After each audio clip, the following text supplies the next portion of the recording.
Huge thank you to BillyBobCletus for the Steam code.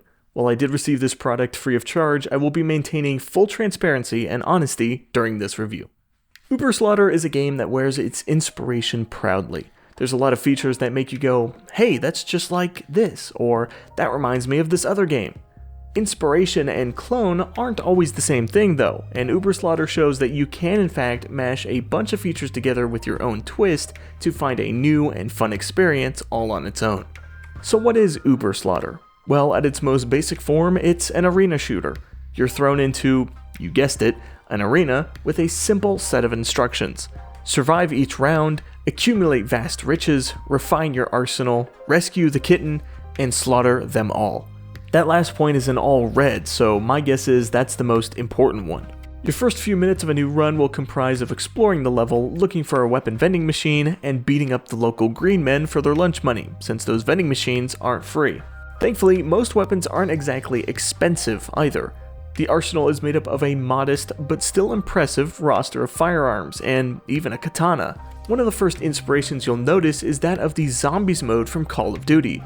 There's a mystery box you can roll, and you can even power up your weapons with a totally distinct machine that involves no packing or punching whatsoever. Weapons also have unique names, which change once they're powered up. I like these names. A lot, in fact. It gives them a bit more character. The Blundergat is so last year. Now we rock the Kink Shamer.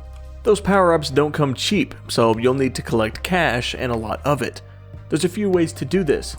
First, you can continue beating up the locals for their wallets, but there's also a stock market and gambling, which will probably make up the majority of your wealth. Every few rounds you'll be transported to the hub, where you can get new weapons, upgrade the ones you have, gamble at the slot machines, and buy perks.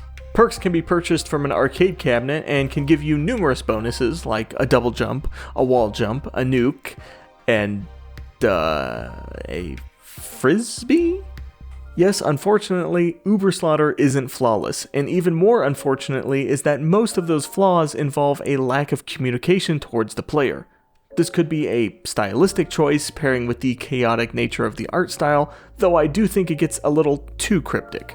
It took me an embarrassingly long time to figure out what to do. Yeah, okay, big red text saying slaughter them all is pretty clear, but nothing else is explained. Is the kitten even real? Only once I looked through the controls, which aren't remappable by the way, did I find that there was a way to heal outside of the medkits you can pick up. Some things are understandable just based off of it making sense, but even then there's a lot of guessing. I guess this is my health, I guess this multiplies my money gains, I guess beating up civilians in the hub is fine. I guess no one's coming. So that's the gist. You survive wave after wave of enemies, trying to accumulate as much wealth as possible so you can survive even more waves. There's a decent amount of things to discover and mess around with, but the big question now is, how does it all play? Once you get into the groove of things, you'll be bunny hopping around the map and slaughtering... Wait.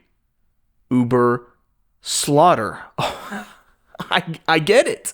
You start out slow, weak, and frail, but you'll quickly level up and become fast, strong, and, let's see... stalwart. Yes, stalwart. Fast, strong, and stalwart. Shooters really come down to the feel. How does it feel to play? Do weapons feel strong? Do they have a satisfying impact? Do they sound good? Yes, yes, and yes.